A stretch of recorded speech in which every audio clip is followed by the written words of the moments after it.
Bismillahirrahmanirrahim. Assalamualaikum warahmatullahi wabarakatuh. Alhamdulillahi wa kafa, wassalatu wassalamu ala nabil mustafa, nabina Muhammadin sallallahu alaihi wasallam, wa ala alihi wa sahbihi as-sidq wal wafa, amma ba'd. Alhamdulillah, hari ini kita bersyukur kepada Allah Subhanahu wa taala karena Allah Subhanahu wa taala kembali memberikan kita kesempatan, kesehatan untuk menuntut ilmu. Mudah-mudahan apa yang kita lakukan senantiasa mendapatkan berkah dari Allah Subhanahu wa taala.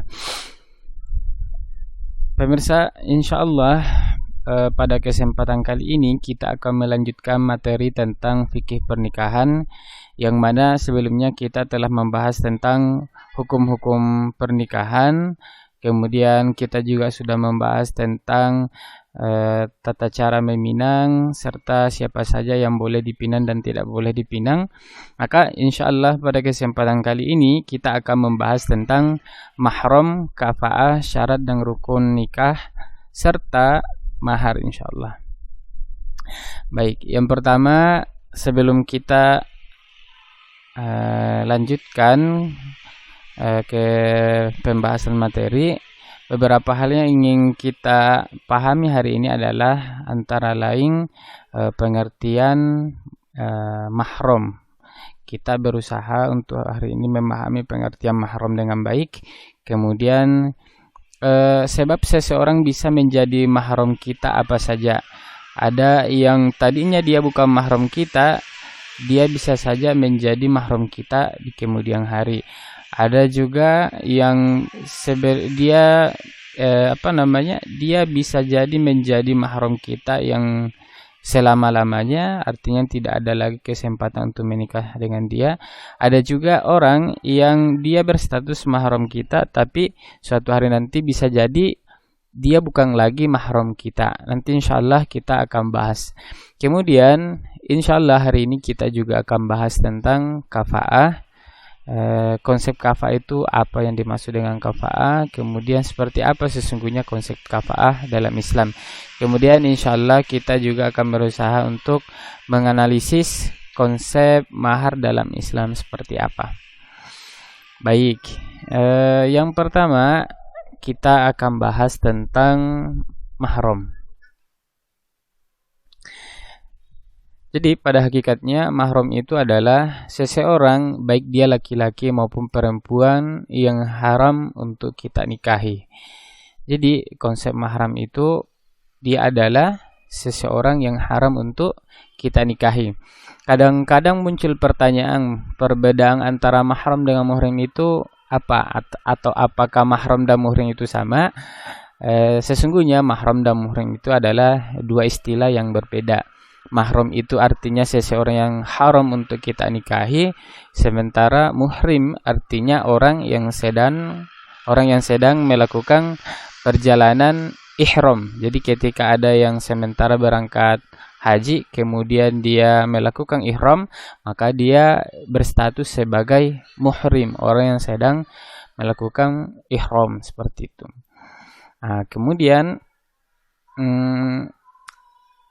ada orang yang merupakan mahram kita untuk selama-lamanya, artinya tidak akan pernah dapat kita menikah dengan dia, tidak akan pernah sah dalam pandangan Islam. Siapa saja itu? Yang pertama, ada yang menjadi mahram kita untuk selama-lamanya karena sebab pertalian nasab. Nah, contohnya misalnya siapa saja itu, yakni ibu kita.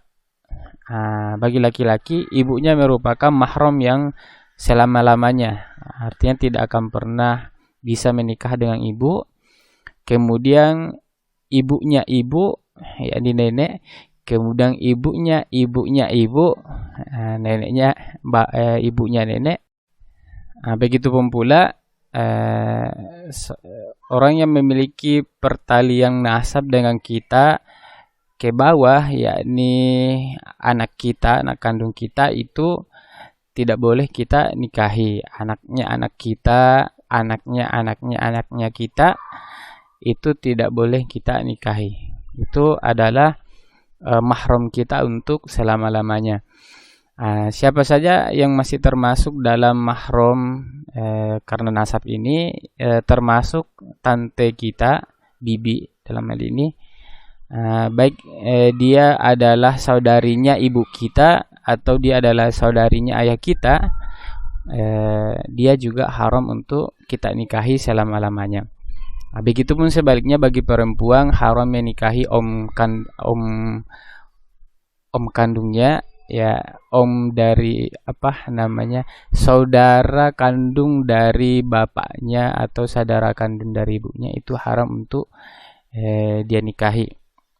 Begitupun pula bapaknya haram dia nikahi, bapaknya haram untuk dinikahi.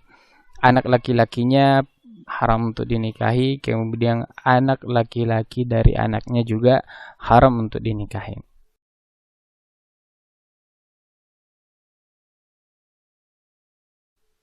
Kemudian selanjutnya ada juga yang haram untuk kita nikahi selama-lamanya, itu karena sebab pertalian. Pertalian dalam ini adalah maksudnya adalah pertalian nikah. Siapa itu? Yakni mertua kita salah satunya. Jadi bapak mertua kita dan mama mertua kita itu haram untuk kita nikahi selama-lamanya. Meskipun misalnya kita sebagai laki-laki punya istri kita meninggal, maka ibu dari istri kita itu, dalam hal ini ibu mertua kita, itu haram untuk kita nikahi selama-lamanya. Begitupun pula menantu kita itu haram untuk kita nikahi selama-lamanya. Jadi ketika misalnya kita punya anak, kemudian istri dari anak kita itu menikah dengan seorang perempuan, kemudian anak kita misalnya meninggal, maka istri dari anak kita itu haram untuk kita nikahi.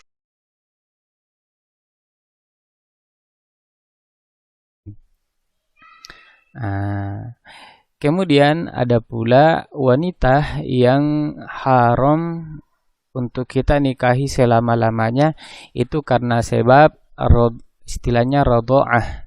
Radha'ah itu artinya sebab ada hubungan saudara sesusuan gitu.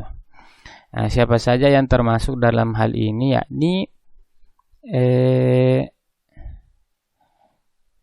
orang yang pernah menyusu kepada ibu kandung kita, dan menyusunya itu sudah sampai 5 kali. Menyusunya sudah sampai 5 kali menyusu, dan setiap kali menyusu dia kenyang. Jadi kalau hanya 1 kali, 2 kali, itu menurut penjelasan sebagian ulama itu belum menjadikan dia mahram kita. Tapi kalau sudah sampai 5 kali, kemudian setiap kali menyusu dia kenyang, maka dia sudah termasuk mahram kita untuk selama-lamanya. Jadi tidak boleh kita menikah dengan wanita yang merupakan saudara sesusuan kita. Begitupun sebaliknya, misalnya kita perempuan, maka kita tidak boleh menikah dengan laki-laki yang merupakan saudara sesusuan dengan kita. Kemudian siapa lagi yang tidak boleh kita nikahi? Yakni anak dari saudara sesusuan kita. Itu juga tidak boleh kita nikahi.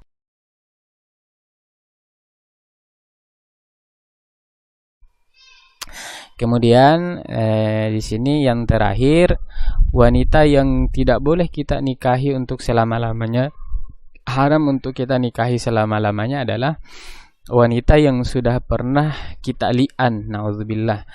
Li'an ini artinya kita sudah pernah bersumpah terhadap wanita itu bahwa si wanita ini berzina.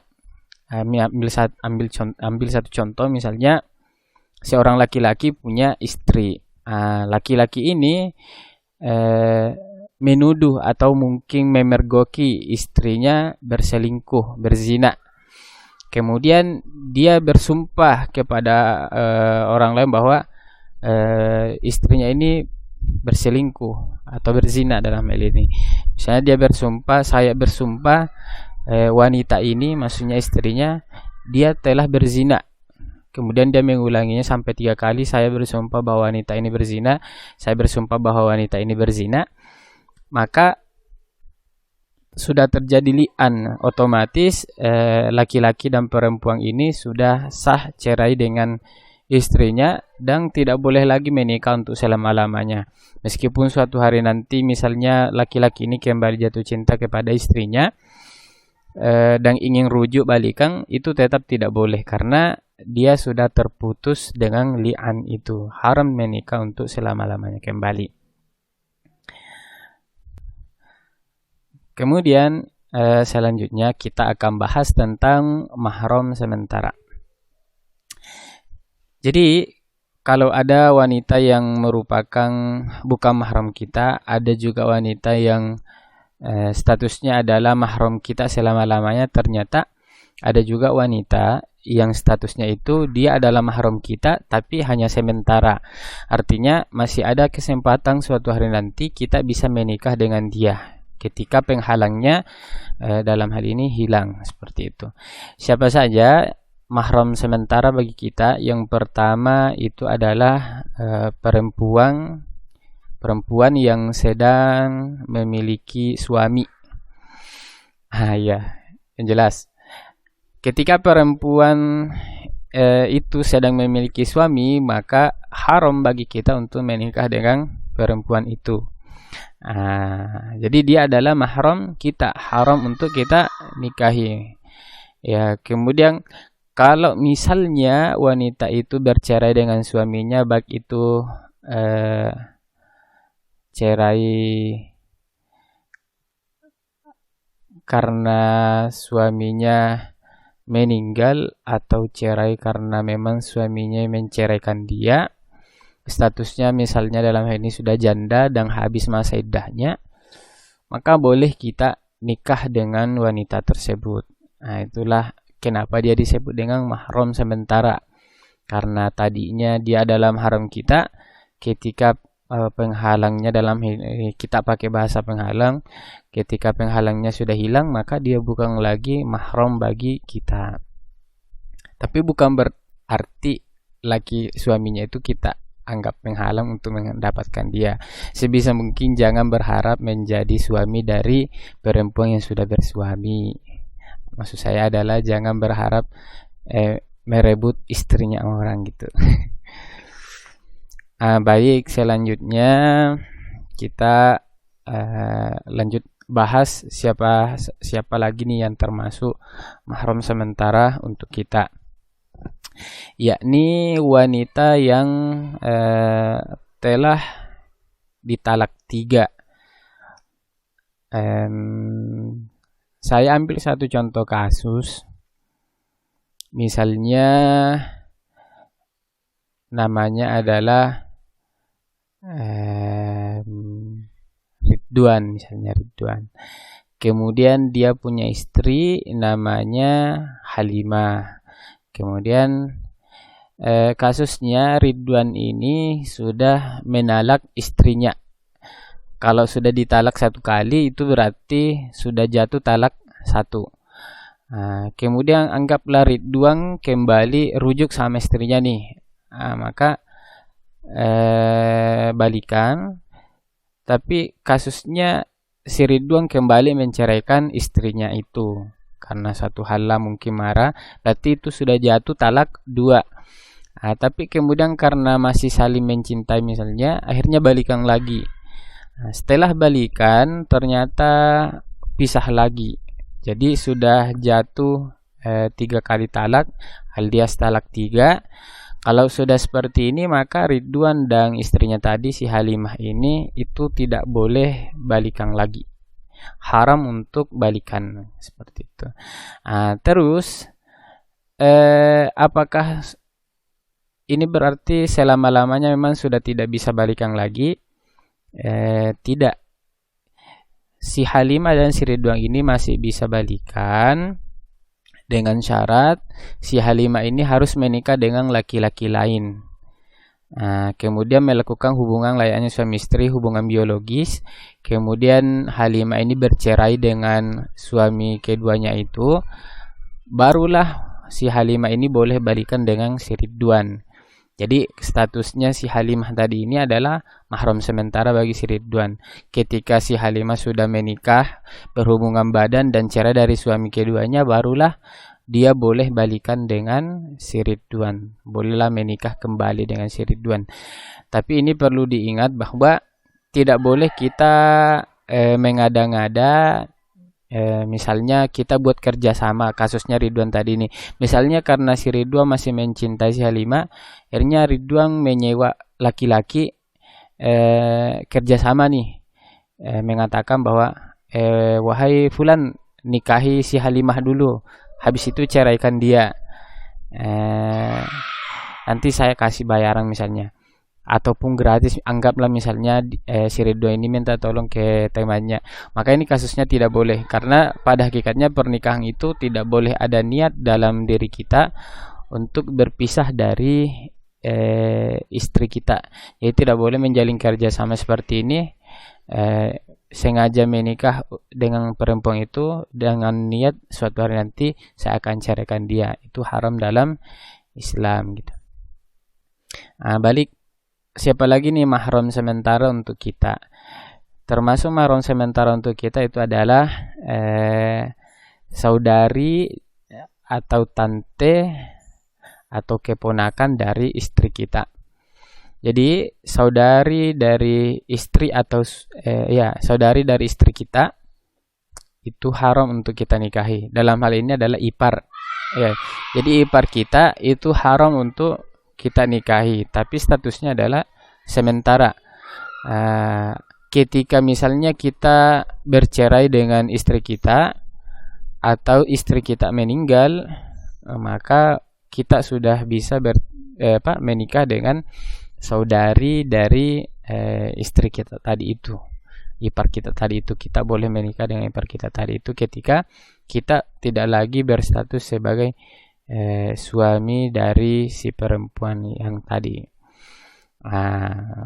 Begitu pula tantenya. Misal ambil kasus kembali Ridwan dengan Halimah tadi. Kalaulah misalnya si Halimah punya tante, kemudian Ridwan misalnya ingin menikah dengan tantenya si Halimah ini, maka itu tidak boleh, haram dinikahi. Terkecuali kasusnya Ridwan dan Halimah cerai, barulah si Ridwan ini bisa menikah dengan tante si Halimah gitu. Begitu pula keponakan istri itu haram untuk kita nikahi. Seperti itu. Kemudian selanjutnya apalagi nih yang membuat kita memiliki status mahram sementara terhadap seseorang, yakni ketika kita misalnya itu sudah punya istri 4.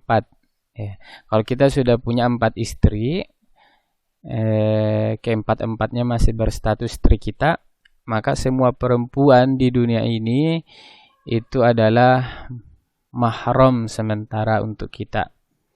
Maka semua perempuan itu mahram bagi kita, karena kita sudah punya 4 istri. Kecuali misalnya salah satu istri kita cerai atau ada yang meninggal, maka perempuan-perempuan yang tadinya berstatus mahram sementara itu menjadi boleh kita kembali nikahi, kecuali dia statusnya adalah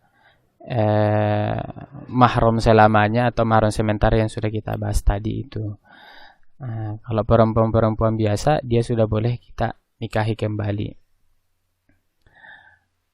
Kemudian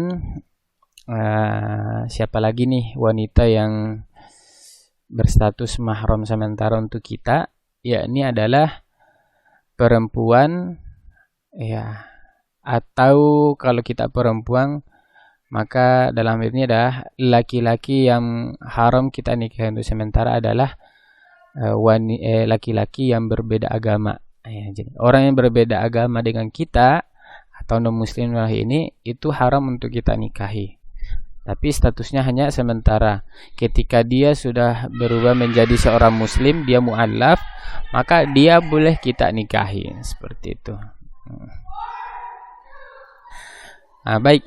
Sekarang kita bahas tentang kafa'ah. Jadi kafaah ini em, barangkali kita pernah mendengar istilah sekufu. Sekufu itu artinya setara, setara. Dalam Al-Quran ada di surah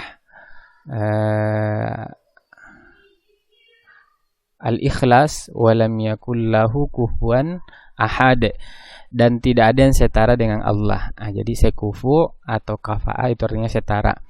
Dalam konsep pernikahan dianjurkan kita mencari seseorang yang memiliki kesetaraan dengan kita. Anjurannya misalnya ketika kita orang yang kaya, maka kita hendaknya mencari yang boleh dibilang sama dengan status kita secara ekonomi. Status sosial pun begitu. Anggaplah misalnya kita adalah seorang bangsawan, itu dianjurkan mencari yang bangsawan juga. Kita misalnya berstatus sebagai guru, kita dianjurkan untuk mencari pasangan dari kalangan guru juga. Kenapa? Karena dengan status yang sekufu itu kita lebih mudah untuk saling memahami, insyaallah. Misalnya kita seorang guru, kita punya kesibukan tertentu. Ketika pasangan kita juga adalah seorang guru, maka pasangan kita itu akan lebih mudah memahami kondisi kita. Begitupun juga misalnya kita ekonominya tinggi misalnya, ketika kita mencari pasangan yang ekonominya jauh di bawah kita, itu bisa jadi saudara kita atau keluarga kita itu menjadi tantangan pribadi untuk kita. Barangkali istri kita ini akan dipandang rendah oleh keluarga kita karena status ekonominya rendah dan lain sebagainya. Tapi yang perlu kita pahami di sini adalah kafaah yang konsepnya duniawi seperti ini itu bukanlah suatu hal yang mutlak, bukan suatu hal yang wajib dalam pandangan Islam. Itu hanya anjuran saja untuk maslahat.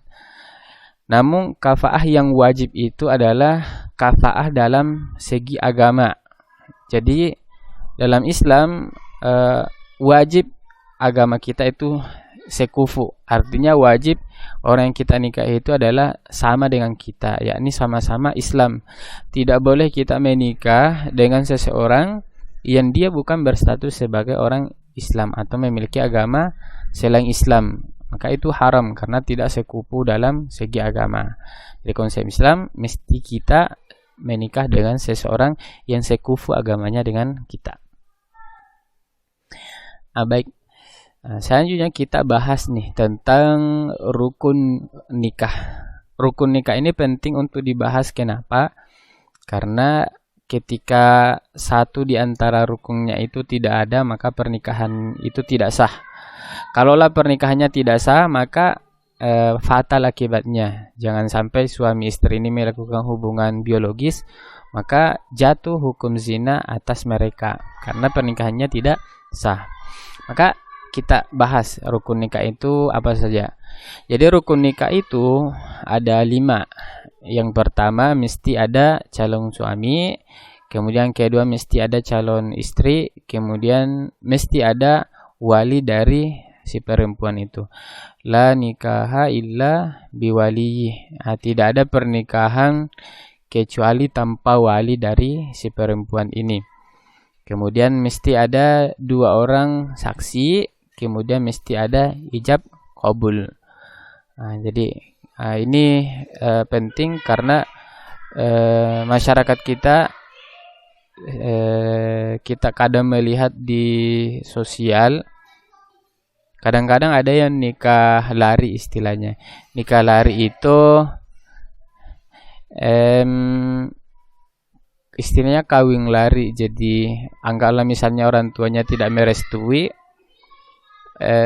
si perempuan ini malah memilih kabur dengan pacarnya misalnya, kemudian kawin lari. Nah, kalau perempuan ini menikah tanpa walinya, maka ini pernikahannya tidak sah. Kalau tidak sah, maka jatuh zina. Berarti selama wanita ini berhubungan badan dengan laki-laki yang dianggap suami itu, maka itu tetap terhitung zina, dosa terus menerus. Nauzubillahi min dzalik. Maka itu harus disertai dengan wali. Kita bahas nih syarat calon suami itu seperti apa. Jadi yang ingin menjadi calon suami itu hendaknya dia memenuhi syarat-syarat, antara lain dia mesti beragama Islam. Jadi kalau dia beragama non-Islam, maka dalam Islam, dalam pandangan Islam, pernikahannya itu tidak memenuhi syarat. Kemudian mesti dia itu benar-benar laki-laki. Jadi si calon suami ini tidak boleh merupakan seorang yang transgender. Yang tadinya dia adalah perempuan, kemudian operasi kelamin berubah menjadi kelamin laki-laki misalnya. Maka dalam hal ini statusnya dia tetap bukan seorang laki-laki. Jadi ketika dia menikah dengan perempuan, padahal dia aslinya perempuan yang sudah operasi menjadi laki-laki, maka pernikahannya tidak sah. Artinya dia tidak memenuhi syarat sebagai calon suami karena aslinya dia perempuan. Kemudian syarat laki-laki ini juga dia tidak boleh menikah atas dasar paksaan. Jadi kalau dia menikah karena dipaksa, misalnya ditodong senjata lah, kemudian dikatakan kamu harus menikah sama dia, artinya dia menikah bukan karena keinginannya, karena terpaksa, itu dia tetap tidak memenuhi syarat sebagai calon suami. Artinya pernikahannya itu malah tergolong tidak sah gitu. Kemudian si laki-laki ini juga harus memenuhi syarat tidak boleh beristri 4. Jadi laki-laki kalau sudah memiliki 4 istri, maka dia tidak memenuhi syarat lagi untuk menikah gitu.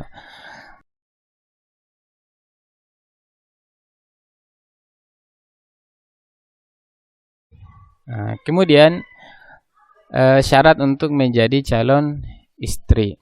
Yang pertama, dia mesti beragama Islam. Kemudian dia mesti benar-benar perempuan.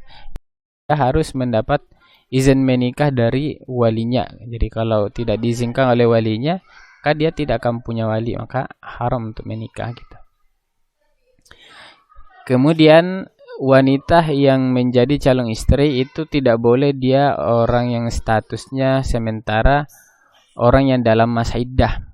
Jadi wanita ini mestilah dia orang yang sudah selesai masa iddahnya ketika dia adalah seorang janda gitu.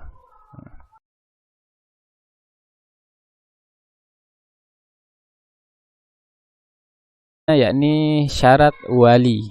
Ya, siapa saja yang memenuhi syarat untuk menjadi wali nih? 1, wali itu hendaknya seorang laki-laki. Jadi tidak ada wali yang diambil dari keluarga perempuan. Jadi wali itu adalah dari kalangan laki-laki. Kemudian wali itu hendaknya dia beragama Islam. Jadi kalau keluarganya bukan orang Islam, maka dia tidak bisa menjadi, keluarganya itu tidak bisa menjadi wali untuk dia. Kalaulah misalnya timbul pertanyaan, bagaimana kalau misalnya si perempuan ini adalah seorang mu'allaf, jadi dia tidak punya keluarga yang muslim misalnya, maka siapa yang menjadi walinya? Yang menjadi wali untuk dia adalah wali hakim. Yang menjadi wali untuk dia adalah wali hakim. Jadi nanti yang menikahkan, dia bisa dinikahkan oleh KUA gitu. Di KUA, menikah di KUA, dinikahkan oleh penghulu gitu. Kemudian syarat wali yang selanjutnya adalah dia mestilah berakal sehat. Tidak boleh yang sementara, dalam tanda petik ini adalah gila. Walinya itu mesti punya akal yang sehat. Kemudian dia berstatus sebagai orang yang merdeka. Merdeka di sini maksudnya adalah bukan budak. Tapi insya Allah saat ini sudah tidak ada lagi budak. Semua manusia saat ini adalah manusia merdeka insya Allah.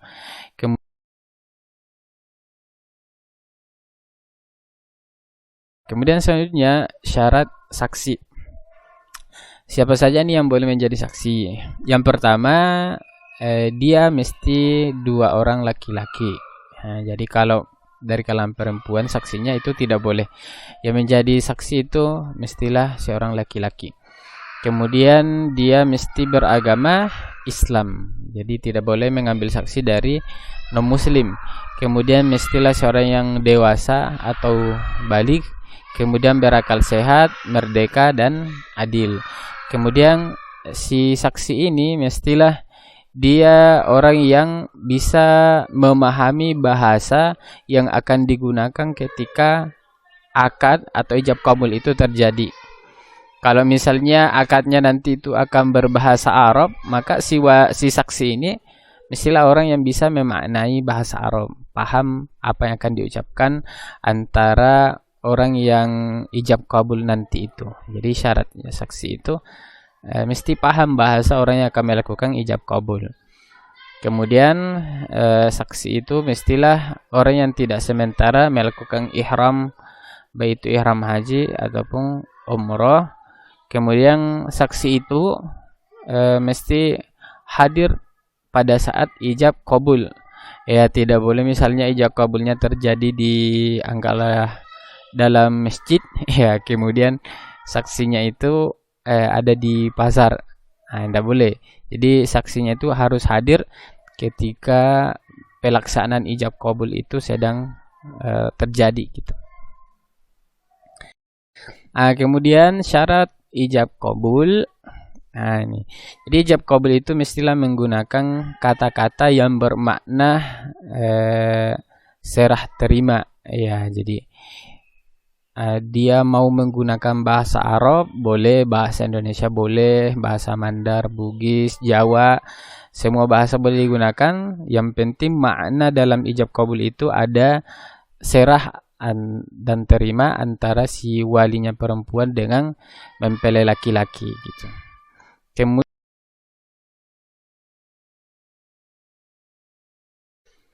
baik. Terakhir kita bahas tentang mahar.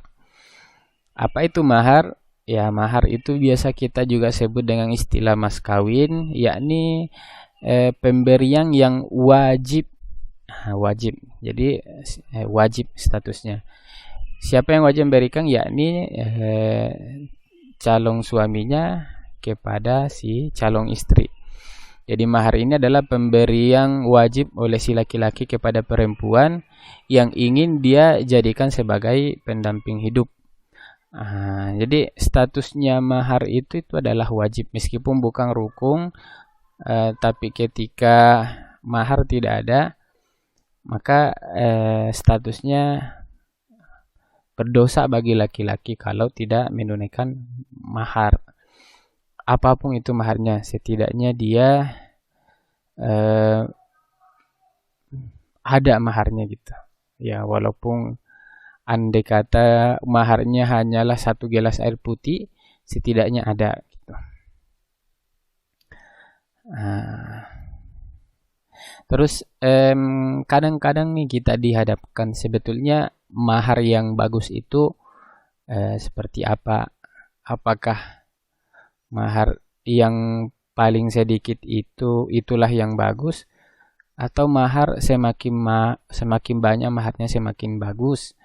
Jawabannya adalah mahar yang paling bagus itu adalah mahar yang meringankan calon laki-laki. Jadi sebaik-baik wanita kata Rasul adalah yang paling ringan maharnya. Artinya apa? Ketika yang melamar ini adalah seorang laki-laki yang kaya, kalau kita misalnya minta mahar 1 miliar, kalau menurut laki-laki ini ringan, ya maka tetap baik dalam pandangan Islam. Tapi kalau misalnya yang datang melamar adalah laki-laki yang status ekonominya sederhana, terus kita minta mahar yang 1 M tadi, itu tentu saja itu berat. Maka dalam Islam meminta mahar yang berat itu sebetulnya tidak dianjurkan. Yang paling bagus adalah mahar yang ringan untuk mempelai laki-laki. Kemudian jenis-jenis mahar dalam Islam itu dikenal dengan istilah ada mahar musamma, ada juga mahar mithil.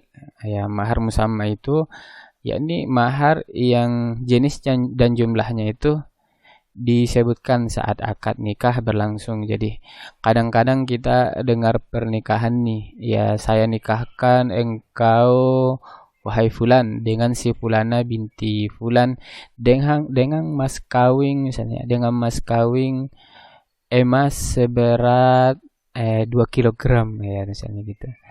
Jadi disebutkan jumlah maharnya itu. Ini namanya mahar musamma karena disebutkan pada saat akad nikahnya berlangsung. Ada juga mahar mislin. Mahar mislin ini yakni mahar yang jenis atau kadarnya itu diukur sepadan dengan mahar yang pernah diterima oleh anggota keluarga atau tetangga terdekat kala mereka melangsungkan akad nikah dengan melihat status sosial atau umur atau kecantikan atau dia masih gadis atau janda. Jadi kalau misalnya maharnya itu dikembalikan dengan kebiasaan di daerah tersebut, tidak disebutkan dalam akad tapi menyesuaikan dengan adat istiadat yang berlaku di daerah tersebut, ya maka itu disebut dengan mahar misil. Seperti itu. Tapi kalau maharnya ditentukan kemudian disebutkan dalam akad misalnya, itu namanya mahar musamma. Nah, adapun mahar misil yakni mahar yang disesuaikan dengan adat istiadat atau kondisi yang berlangsung di sekitaran tempat akad tersebut dilakukan. Nah, jadi seperti itu. Jadi barangkali ini yang bisa kita bahas hari ini. Alhamdulillah, semoga apa yang kita bahas hari ini bermanfaat dan diberkahi oleh Allah Subhanahu wa taala. Semoga ini bermanfaat untuk kita semua, terutama untuk pribadi kami juga. Insyaallah pertemuan selanjutnya kita akan bahas kembali tentang fikih pernikahan. Insyaallah kita akan bahas tentang pernikahan yang terlarang dalam Islam dan apa saja sih hak dan kewajiban suami istri. Jadi tetap semangat untuk menuntut ilmu, tetap semangat untuk luangkan waktu menuntut ilmu kita. Ya, semoga berkah untuk kita semua. Baik, barangkali ini yang bisa kita bahas hari ini. Semoga kita sehat walafiat. Saya tutup dengan ucapan Assalamualaikum warahmatullahi wabarakatuh.